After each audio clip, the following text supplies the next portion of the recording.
everyone, welcome back to my YouTube channel Cause Details with me and this is Lanchana. ಇಂದಿನ ಕಥೆಯಲ್ಲಿ ತೆನಾಲಿ ರಾಮಕೃಷ್ಣನ ಮುಂದುವರಿದ ಕಥೆಯನ್ನು ನಾನು ನಿಮಗೆ ಹೇಳ್ತೀನಿ. ಈ ಕಥೆಯ ಹೆಸರು ಒಬ್ಬ ವೃದ್ಧನ ಕಥೆ. ಒಂದು ದಿನ ಆಸ್ಥಾನದಲ್ಲಿ ಒಬ್ಬ ವೃದ್ಧ ಬರ್ತಾನೆ. ತುಂಬಾ ಬೇಜಾರಾಗಿರ್ತಾನೆ ಹಾಗೂ ಅವನಿಗೆ ರಾಜನನ್ನ ಭೇಟಿಯಾಗಿರಬೇಕಾಗಿರುತ್ತೆ. ಹೀಗೆ ರಾಜನನ್ನ ಅವನ ಭೇಟಿಯಾದ ತಕ್ಷಣ ತನ್ನಲ್ಲಿರುವಂಥ ಸಮಸ್ಯೆಗಳನ್ನು ಹೇಳ್ಕೊತಾನೆ.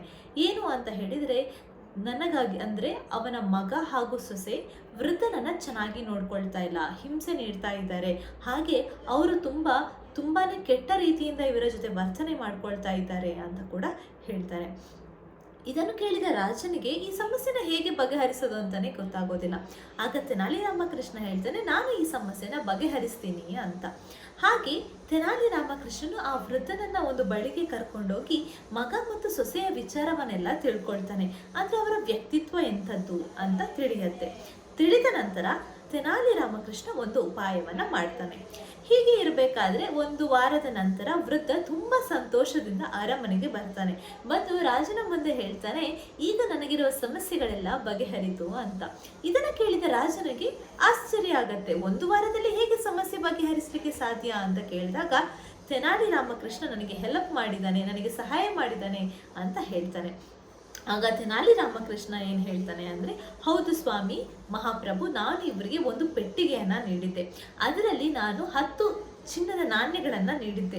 ಹಾಗೆ ನಾನು ವೃದ್ಧನಿಗೆ ಏನು ಹೇಳಿದ್ದೆ ಅಂದರೆ, ನೀನು ಮನೆಗೆ ಹೋಗಿ ಮಗ ಮತ್ತು ಸೊಸೆ ಇರುವ ಸಂದರ್ಭದಲ್ಲಿ ಈ ನಾಣ್ಯಗಳನ್ನು ನೀನು ಅವರ ಎದುರು ಎಣಿಸುತ್ತಾ ಕೂರಬೇಕು ಅಂತ. ಹಾಗೆ 2 ದಿನ ಮಾಡಿದಾಗ ಅವರಿಗೆ ಅವರ ವಿಚಾರ ಗೊತ್ತಾಗತ್ತೆ. ಹೀಗೆ ನಾಣ್ಯಗಳನ್ನು ಎಣಿಸಿ 1 ವಾರದ ನಂತರ ನೀನು ನಾಣ್ಯಗಳನ್ನು ನನಗೆ ವಾಪಸ್ ಹಿಂತಿರುಗಿಸಬೇಕು. ಆದರೆ ಆ ಪೆಟ್ಟಿಗೆಯನ್ನು ಮಾತ್ರ ನೀನು ಬೀಗ ಹಾಕಿ ಒಂದು ಕಡೆಯಲ್ಲಿ ಇಡಬೇಕು. ಆ ಪೆಟ್ಟಿಗೆಯನ್ನು ನಿನ್ನ ಮಗ ಮತ್ತು ಸೊಸೆಗೆ ಕಾಣುವ ಥರ ಇಡಬೇಕು ಅಂತ ಹೇಳಿರ್ತಾನೆ. ಯಾಕಂದರೆ ತೆನಾಲಿ ರಾಮಕೃಷ್ಣನಿಗೆ ವೃದ್ಧನ ಮಗ ಮತ್ತು ಸೊಸೆ ತುಂಬಾನೇ ಕೆಟ್ಟವರು ಅಂತ ಗೊತ್ತಾಗುತ್ತೆ. ಅದೇ ರೀತಿ ಅವರಿಗೆ ಹಣದ ಮೇಲೆ ತುಂಬಾನೇ ಆಸಕ್ತಿ ಇದೆ ಅಂತಾನು ಗೊತ್ತಾಗಿರುತ್ತೆ. ಹಾಗಾಗಿ ಇವನು ಈ ರೀತಿ ಪ್ಲಾನ್ ಮಾಡಿರ್ತಾನೆ. ಸೊ ವೃದ್ಧನು ಅದೇ ರೀತಿ ಮಾಡ್ತಾನೆ. ಹೋದ ನಂತರ ದುಡ್ಡನ್ನು ಎಣಿಸಿದಾಗ ಮಗ ಮತ್ತು ಸೊಸೆಗೆ ತುಂಬಾನೇ ಖುಷಿ ಆಗತ್ತೆ. ಯಾಕಂದ್ರೆ ವೃದ್ಧನ ನಂತರ ಇದೆಲ್ಲ ನಮ್ದೇ ಆಗ್ಬಿಡತ್ತೆ ಅಂತ ತುಂಬಾನೇ ಖುಷಿ ಆಗತ್ತೆ. ಹಾಗಾಗಿ ಅವರು ವೃದ್ಧನ ಚೆನ್ನಾಗಿ ನೋಡ್ಕೊಳ್ತಾರೆ.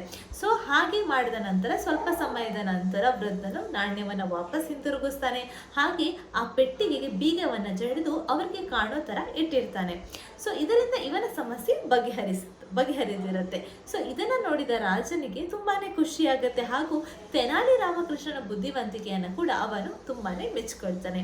ಈ ವಿಡಿಯೋ ನಿಮಗೆ ಇಷ್ಟ ಆಗಿದ್ರೆ ಲೈಕ್ ಮಾಡಿ ಮತ್ತು ಶೇರ್ ಮಾಡಿ ಹಾಗೂ ನನ್ನ ಯೂಟ್ಯೂಬ್ ಚಾನಲ್ಗೆ ಸಬ್ಸ್ಕ್ರೈಬ್ ಮಾಡಿ. That's cost details with me and this is Lanchana signing off. Thank you so much for watching my video.